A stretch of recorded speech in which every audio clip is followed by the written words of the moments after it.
نادعني أصحاب الرجائب تجدهم لك شرائب كل حمل يغني سيجري بعظمتك يا الله بنعمتك يا محمد بولايتك يا علي يا علي يا علي. اسلام آیا آج سے 1400 برس پہلے، لیکن ہم نے جب آنکھ کھولی، مسلمان گھرانے میں آنکھ کھولی الحمدللہ، تو یہ اطمینان حاصل ہوا کہ خدا کا شکر ہے کہ اس دنیا کے سلیکشن میں ہم کو مسلم فیملی ملی، ہم نے مسلمانوں کے گھر میں آنکھ کھولی. لیکن جب ہم بڑے ہوئے اور سمجھدار ہوئے اور باتوں کو سمجھنے بوجھنے کی صلاحیت ہمارے اندر ڈیولپ ہوئی، تو ہم نے یہ دیکھا کہ بہت سے مسلمان ہی ایسے ہیں جو ہم کو گمراہ کہہ رہے ہیں. کافر گمراہ کہے تو کوئی بات نہیں، یہودی گمراہ کہے تو کوئی بات نہیں، عیسائی گمراہ کہے تو کوئی بات نہیں، فرزندان توحید ایک دوسرے کو گمراہ کہیں، لا الہ الا اللہ محمد رسول اللہ کہنے والے ایک دوسرے کو گمراہ کہیں، اور اپنے کو مسلمان کہنے والے ایک دوسرے کو گمراہ کہیں. یہ تو بڑی عجیب و غریب بات ہے، اور اس نے تو ہمارے دماغ میں ایک عجیب و غریب فتنے پیدا کر دیے کہ یا اللہ، ہم گمراہی سے بچ کے تو اسلام میں آئے تھے، یہاں تو ہر طرف گمراہی کی آواز آ رہی ہے. ہم جائیں تو کہاں جائیں اور کس کے پاس جائیں، کس سے مدد مانگیں؟ اس لیے کہ ہم دنیا کو آخرت کا راستہ سمجھ کے راستہ طے کر رہے ہیں کہ ہم ہدایت کے راستے پر چلتے ہوئے پہنچ جائیں آخرت میں اور جنت میں چلے جائیں. لیکن ہر ایک کہتا ہے کہ یہ راستہ تو جنت میں جاتا نہیں ہے، یہ تو ادھر نکل جائے گا، یہ ادھر نکل جائے گا، یہ ادھر نکل جائے گا، تو ہم کدھر نکل جائیں گے؟ یہ پریشانی اور یہ الجھن ہے کہ ہر ایک ہم کو گمراہ کہہ رہا ہے. دوسرے فرقے والے ہم سے پوچھ رہے ہیں ایسا کیوں کرتے ہو، ایسا کیوں کرتے ہو، ایسا کیوں کرتے ہو. جس گھرانے میں ہم پیدا ہوئے اس گھرانے میں اتفاق سے مجلسیں بھی ہوتی تھیں، ماتم ہوتا تھا، عزاداری ہوتی تھی، یا حسین کی صدا بلند ہوتی تھی گھر سے. ہم کو لوگوں نے ٹارگٹ بنا دیا جواب دہی کے لیے کہ یا حسین کیا ہے، اور یہ مجلس کیسے ہوتی ہے تمہارے کے یہاں، اور یہ علم کیوں رکھا جاتا ہے تمہارے کے یہاں، اور یہ عزاداری کیوں ہوتی ہے تمہارے کے یہاں، اور یہ تم سجدہ کیسے کرتے ہو، اور یہ تم وضو کیسے کرتے ہو، اور یہ تم حج میں احرام کیسے باندھتے ہو. ہر طرف سے سوالات کی بوچھار ہو گئی. ظاہر ہے کہ ہم جاہل آدمی، ہم کہاں ان سوالوں کے جواب دے سکتے تھے، لیکن اس کا مطلب یہ ہوا کہ ہمارے سلسلے میں لوگوں کو بے چینیاں ضرور ہیں.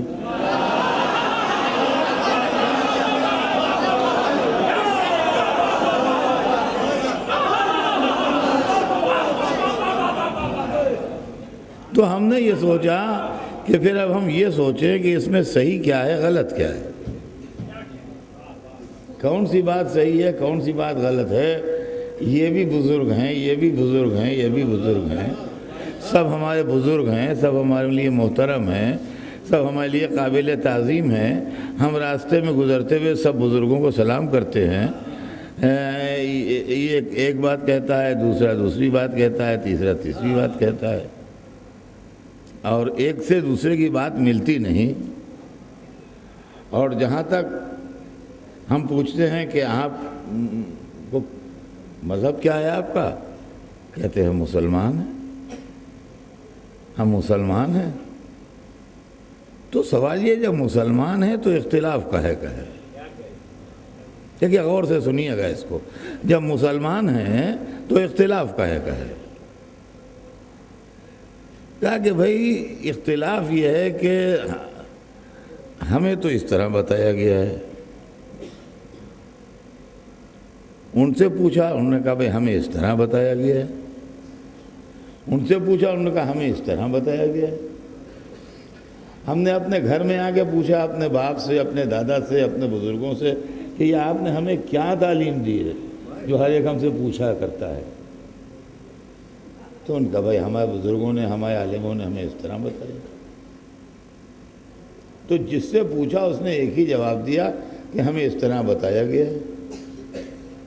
تو کیا ایک بتانے والے نے کئی طرح بتایا ہے؟ کیا ایک بتانے والے نے کئی طرح بتایا ہے؟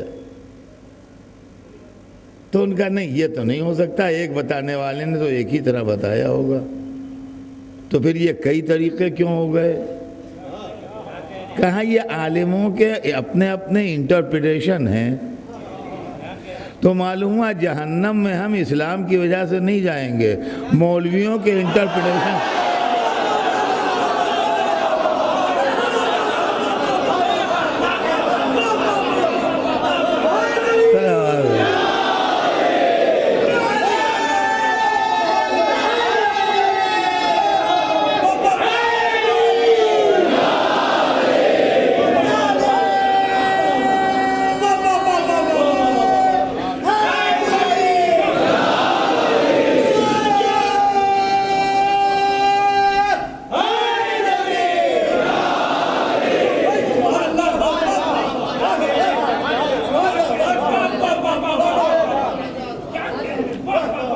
آپ بات سمجھئے کہ جو کچھ بھی بتایا ہو ہمارا عمل اس پر ہو یا نہ ہو ایک الگ مسئلہ ہے، لیکن جو پہلا بتانے والا تھا، اور وہ کون تھا؟ وہ سرکار دو عالم تھے، جنہوں نے سارا مذہب بتایا، جنہوں نے اسلام بتایا، پہلے بتانے والے وہی تھے۔ تو انہوں نے تو ایک ہی بات بتائی تھی۔ اب جیسے جیسے زمانہ گزرتا گیا ویسے ویسے لوگوں کا انٹرپریٹیشن بدلتا گیا، اور لطف کی بات یہ ہے کہ بڑے بڑے علماء جن کی خدمت میں ہم حاضر ہوئے ادب سے، تو انہوں نے ہم کو قرآن پاک کی آیتوں ہی سے سمجھایا کہ دیکھو بات یہ ہے کہ ہم جو کہہ رہے ہیں وہ اس لیے صحیح ہے کہ قرآن میں یہ لکھا ہے، پڑھو یہ۔ دوسرے کے پاس گئے، انہوں نے اس کے خلاف بات کہی اور قرآن کھولا، کہا دیکھو قرآن میں یہ لکھا ہے۔ تیسرے کے پاس گئے، ان سے ایک بات پوچھی، ان کا قرآن میں یہ لکھا ہے۔ تو یہ بات نہیں ہے کہ کسی نے کہا نہیں صاحب یہ بات قرآن میں نہیں لکھی ہے، ہم کہہ رہے ہیں۔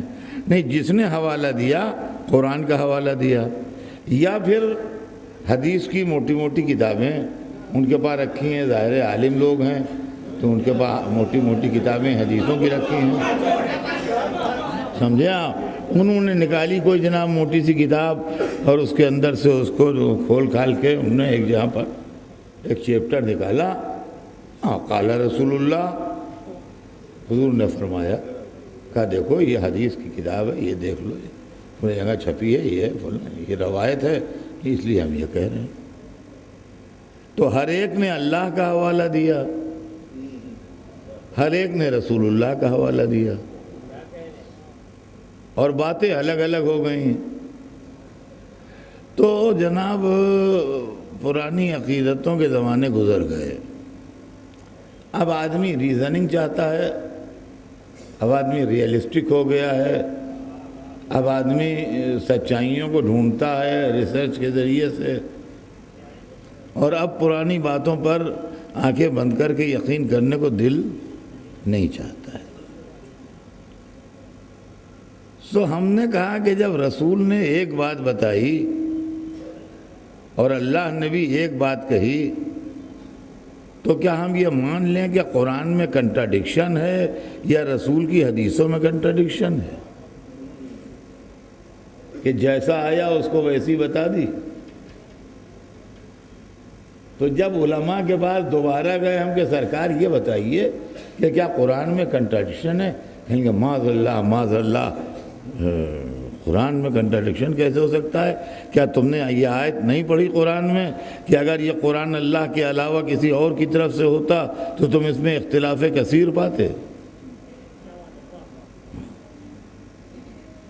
قرآن میں کنٹراڈکشن نہیں ہو سکتا، قرآن ایک ہی بات کہتا ہے۔ اچھا،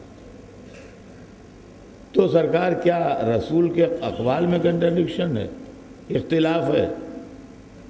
کیا بکتے ہو تم؟ کیا تم نے قرآن میں یہ نہیں پڑھا کہ وما ینطق عن الہوی ان هو الا وحی یوحی؟ یہ تو بولتی ہی نہیں جب تک وحی نہیں ہوتی، تو کیا وحی میں کنٹراڈکشن ہے جو رسول کے کلام میں ہوگا؟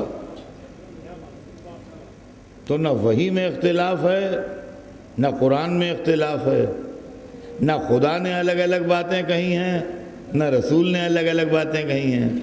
تو اب الگ الگ باتیں آپ ہی نہ سمجھائی ہیں،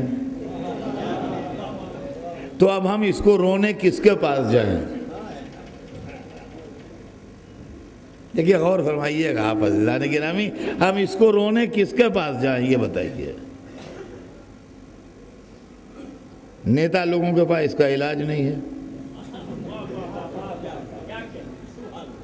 نیتا لوگوں کے پاس اس کا علاج نہیں ہے۔ وہ یہ پوچھتے ہیں کہ ووٹ کس کے زیادہ ہیں، اس کی بات کو ہم صحیح کہیں گے۔ ڈاکٹروں کے پاس بھی اس کا علاج نہیں ہے، کہتے ہیں کوئی جسمانی مرض نہیں جس کا ہم علاج کریں۔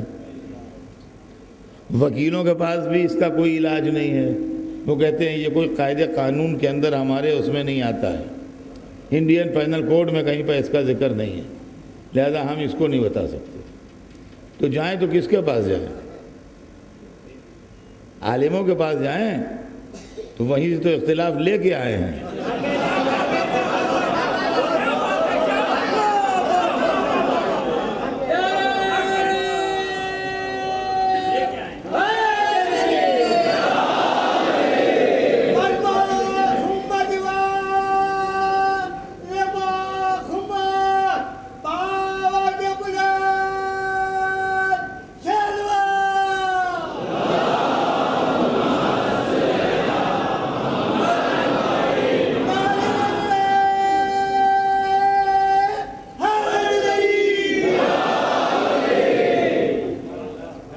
تو اب کہاں جائیں؟ تو سوچتے سوچتے دماغ میں یہ آیا کہ وہیں چلو جہاں سے اسلام آیا ہے، وہیں چلو جہاں سے اسلام آیا ہے۔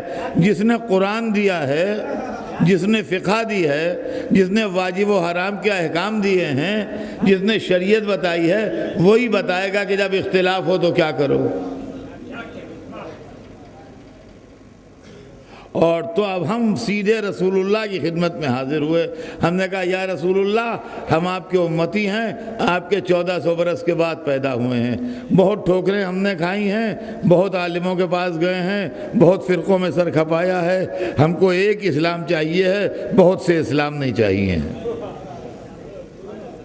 یہ بتائیے کہ کیا آپ نے بہت سے اسلام بتائے تھے یا ایک بتایا تھا؟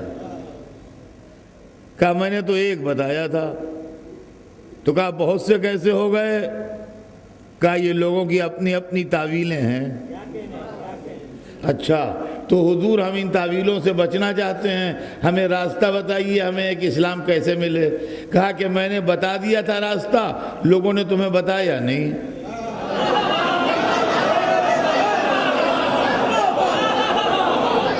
مجھ پر الزام نہ دینا، میں راستہ بتا کے آیا ہوں، لوگوں نے تم سے چھپا لیا، انہیں بجا کے الزام دو۔ میں نے کہا جی سرکار آپ الزام دوں یا نہ دوں، آپ مجھے بتا دیجئے آپ نے کیا بتایا تھا؟ کہا میں نے یہ بتا دیا تھا کہ میں تم میں 2 چیزیں چھوڑ کے جا رہا ہوں۔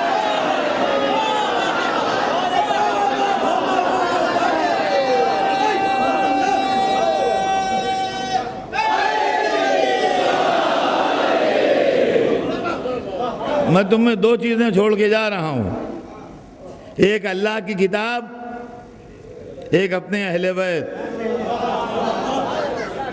اور یہی نہیں خالی، بلکہ میں نے یہ بھی کہا تھا کہ ما ان تمسکتم بہما، جب تک ان دونوں کے دامن سے لپٹے رہو گے لن تضلوا بعدی، میرے بعد گمراہ نہیں ہوگے. اب جو لوگ تمہیں گمراہ کہہ رہے ہیں اس کا مطلب یہ یا قرآن کو چھوڑے ہیں یا اہل بیت کو